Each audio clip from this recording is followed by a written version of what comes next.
নতুন আলু দিয়ে আলুর দম শীতকালে আমরা সবাই পছন্দ করি খেতে। তো সেই নতুন আলুর দম রেসিপি নিয়ে চলে এসেছি আজকে তোমাদের সামনে। তোমরা দেখছো ইনসাইড ফ্যামিলি টক্স, আমি পিঙ্কি। তো প্রথমে আলুটাকে ভালো করে ছাড়িয়ে নিয়েছি এবং ছাড়িয়ে নিয়ে সুন্দর করে ধুয়ে নিয়েছি। তারপরে মশলাটা দেখিয়ে দিই তোমাদের। নিয়েছি পেঁয়াজ, অল্প রসুন, একটু আদা, তোমরা তোমাদের পরিমাণ মতো মশলা নেবে। আর নিয়েছি দুটো টমেটো কুচিয়ে, একটা টমেটো দুফালি করে নিয়েছি, কেন বলো তো? এই টমেটোটার পেস্ট করব বলে।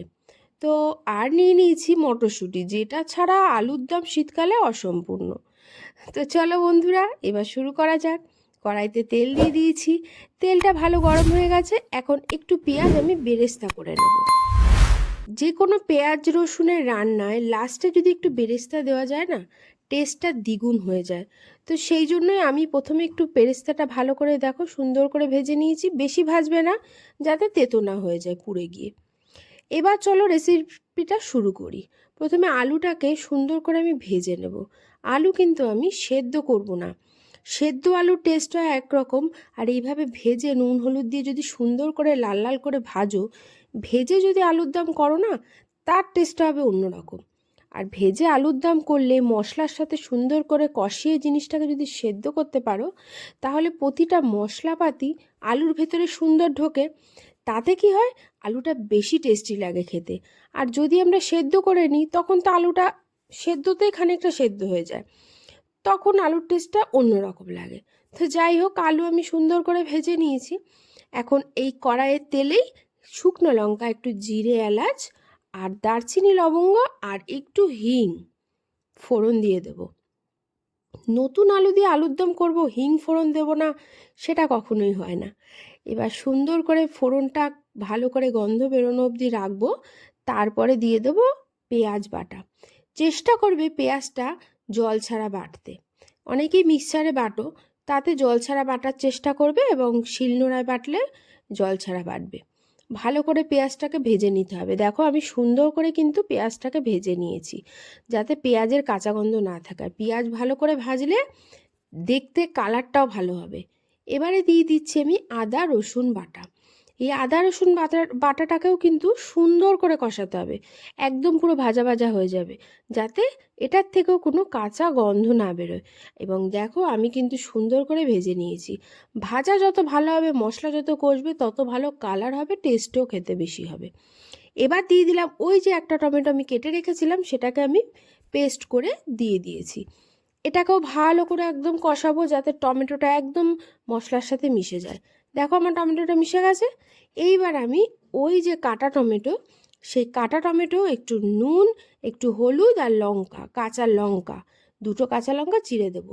এই দুটো কাঁচা লঙ্কাতেই না আমার অনেকটাই ঝাল বেরিয়ে যাবে আলুর দমে। আর আমাদের ঝালটা কম খায় বলে আমি বেশি ঝাল দিই না। শুকনো লঙ্কা ফোড়ন আছে, তারও একটা ঝাল বেরোবে।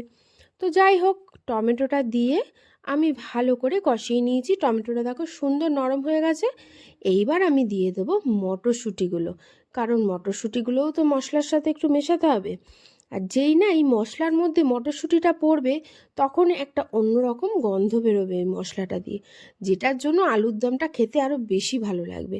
তো এবার আলুটাও দিয়ে দেবো। আলুটা দিয়ে মশলাটা দিয়ে এবার বেশ খানিকক্ষণ আমি অল্প আঁচে কষাতে থাকবো। বেশি আঁচ বাড়িয়ে কষাবো না, তাহলে কি হবে, পুড়ে পুড়ে যাবে।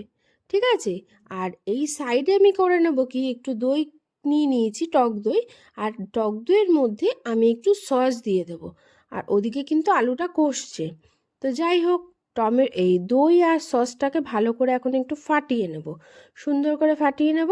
এইবারে দেখো কি সুন্দর আলু দিয়ে মশলাটা, দেখো আমার ভাজা ভাজা হয়েছে। দেখেছো আলুর গায়ে সুন্দর মশলাটা কিন্তু বসে গেছে ব্যাপারটা।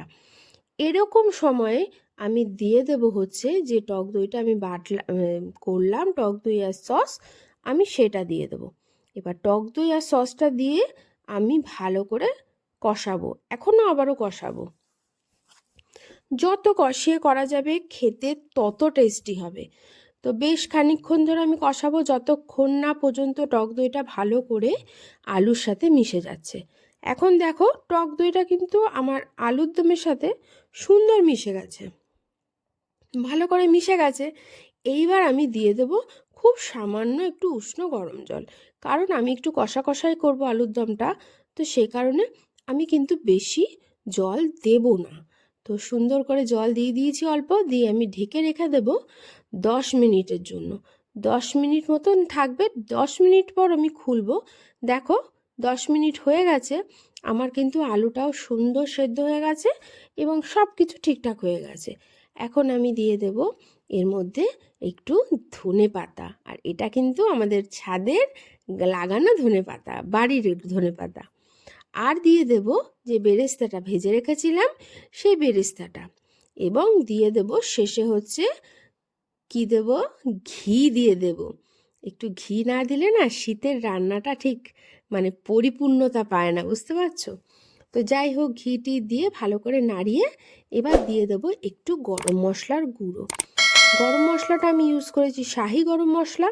তোমরা যদি পারো একটু বেটে যদি ইউজ করতে পারো গোটা গরম মশলা, তাহলে কিন্তু আরও টেস্টি হবে, বাট আমি বাটতে পারিনি।